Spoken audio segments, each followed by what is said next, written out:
አብረን እንዳይፈጠር ብያለሁ። ይኸውልህ ስለተቀደመ በእኔ ኃላፊነት አንተ የገባው እንዴ? ወይኔ ዶክመንቱ ይፈጠር ብያለሁ እንዴ? ወይኔ ጉድነት ላይ ለግባብ ችግሩ እንዳይፈጠር እንደዚህ ባልኩኝ እንዴ? ተው እንጂ አላዛር።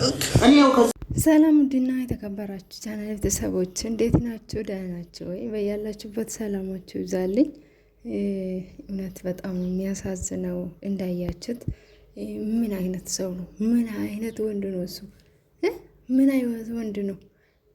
እንደዚህ አይነት ወንድ ነው አሁን እውነት እሷም ባለጌ ይላል። እሱ ነው ባለጌ፣ የመጨረሻ ባለጌ እሱ ነው እውነት ለመናገር ማለት ነው። እርጉዝ ሴት እንደዚህ ትመታለች፣ እንደዚህ ለመምታት ይሮጣል። እንደውም ሁለት ነፍስ የሆነች ሴት ማለት ነው። ያ ሰውዬ ባይኖርስ እውነት ያ ጎረቤት ባይኖር ሊገላት ነበረ ማለት ነው። እንዳያችሁት ትንሱና አላዛር መጣላት ከጀመሩ ስንት ወር አስቆጥሯል። እንግዲህ ከገና በዓል የእሱ እናት ጋር ቤተሰብ ጋር ሄደው እዛው ነው ነገሩ ተጠነስሶ የመጣ ማለት ነው። ከዛን ጊዜ ጀምሮ እንግዲህ እስከ ዛሬ ስጣሉ ሲጨቃጨቁ ምን ስሉ ነበረ ማለት ነው። ይሄ ሁሉ መንስኤ ደግሞ ምንድን ነው? የእሱ እናት ናት ማለት ነው። እንድፋቱ ጎድግዳው ነገር አምጥታ እንደዚህ ያደረገችው የእሱ እናት ናት እውነት ለመናገር ማለት ነው። ግን እሷም ከሱ ጥቅም አጣለሁ ብላ ነው፣ ለራሷ ጥቅም ስትል የልጇን ትዳር በተነች፣ የልጇን ትዳር እንዲፈታ አረገችው። እንዲሁም እርጉዝ ከሆነች በኋላ ልጁ የእሱ አይደለም ምናምን እያለች ብዙ ነገር ፈጥረው ነበር። ግን እሱ የኔ ነው ብሎ አምነው ተቀብለው ልታረቃት ነበረ ማለት ነው። ግን እንዲታረቁ አላረገችም፣ ጭራሽ እንዲጣሉ ነው ያረገችው ማለት ነው። እውነት ግፍ ነው፣ መጥፎ ነው ሰው ልጅ ላይ እንደዚህ አይነት ግፍ መፈጸም ማለት ነው። እና በመጨረሻም እንደዚህ ተጣልተው እቃውን ሰብስቦ ወጣ። ሌላ ላገባ ነው አዲስ ህይወት ሊጀምር ነው ብለው እሷም እናትየዋም አግዛ ምናምን የቤት እቃ ይዞት እንደሄደ ሁላችሁ ማየታችሁታል። ከዛ በኋላ የቀረው ዶክመንት ነበረ ማለት ነው። ዶክመንት ነበረ፣ የመኪና ውል ምናምን መሰለኝ። እና ትንሱ ምን አረገች? እንዳቃጠልከኝ አቃጥልሃለሁ ብላ ዶክመንቱን በእሳት ቅጥል አረገች፣ እንዳያችሁት ማለት ነው። እሳት ሎክሳበት ቅጥል አረገችው። እንደዛ ወዙ ህርድብን ያረገችው ማለት ነው። ግን በጣም ያሳዝናል። እንደዚህ አይነት ነገር በጣም ይደብራል። እሱም በንዴት እንዳያችሁት በንዴት እንዳበደ ሰው ነው የሆነ። ያበደ ሰው ራሱ እንዲህ አይሆንም። ያለነሳ የለም እሷን ለመምታት ለመወርወር ያለነሳ የለም። እንደዛ ቢመታትስ ይዞ እንደዛ ቢመታትስ ሁለት ነፍስ ሆና እቺ ልጅ ትተርፋለች? ይሄ ነገር ያዋጣል? እሱንም እስር ቤት ለመግባት ነው እንጂ። እና በጣም የሚያሳፍረው በጣም ማለት ነው። በጣም እውነት እንደዚህ አይነት ትዳር ቢቀር ይሻላል። ባይጀመር ነው የሚሻለው እንደዚህ አይነት ትዳር ማለት ነው። እውነት ነው መናገር በጣም ነው የሚደብረው። ቤተሰብ አንዴ የገባበት ውስጥ በነገር የገባበት ትዳር ደግሞ ትዳር አይሆንም። በቃ ፈርሶ ነው የሚቀረው ማለት ነው።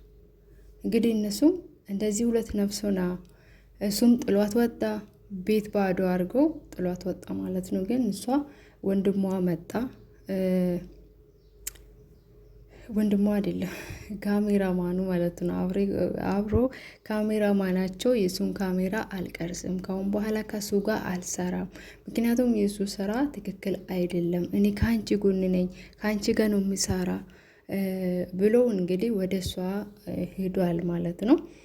እውነት ለመናገር ይሄ በጣም ያስጠላል። በጣም ይዘንድሮ ባለትዳሮች ደግሞ በጣም የሚያስጠሉት በጣም በቃ አዲስ ፋሽን ነው የሚያመጡት፣ የጥላቻ ፋሽን ነው። እና በጣም ነው የሚደብረው እንደዚህ አይነት ነገር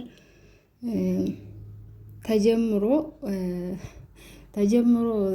ሳይጀመር እነሱ ይጨርሳሉ። በቃ ትዳር ውስጥ ገብተው አጣጥመው ሳይጨርሱ ጅማሬ ላይ ሆኖ ምን ይላሉ? ይበተናሉ። በጣም ነው የሚያሳፍረው። በጣም ማለት ነው። እኔ በጣም ነው ያሳዘነችኝ እውነት ለመናገር ምክንያቱም እንደዚህ ሆና ይሄ ሁሉ ግን እሷ ከመጀመሪያም ጀምራ አንዳንዴ ጥፋትም አላት፣ አንዳንድ ጥፋትም የላትም።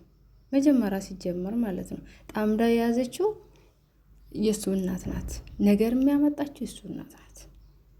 ስለዚህ አውቃ ነው እንዲጣሉ እንዲፋቱ ስለፈለገች ነው ይሄን ሁሉ ነገር የቀማመችው እሷ ማለት ነው። ያው ግፍ ነው።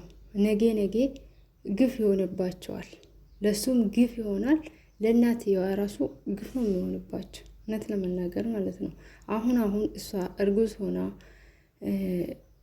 እንደዚህ ያለች ለእነሱ ግፍ ነው የሚሆንባቸው እንደዚህ ማረጋቸው ማለት ነው። ግን እሷም እልህ ውስጥ ገብታ እንዳቃጠሉኝ አቃጥላቸዋለሁ ብላ ምን አረገች? ዶክመንቱን አቃጠለችው ማለት ነው። ግን ፎክሮበት ነው የሄደ።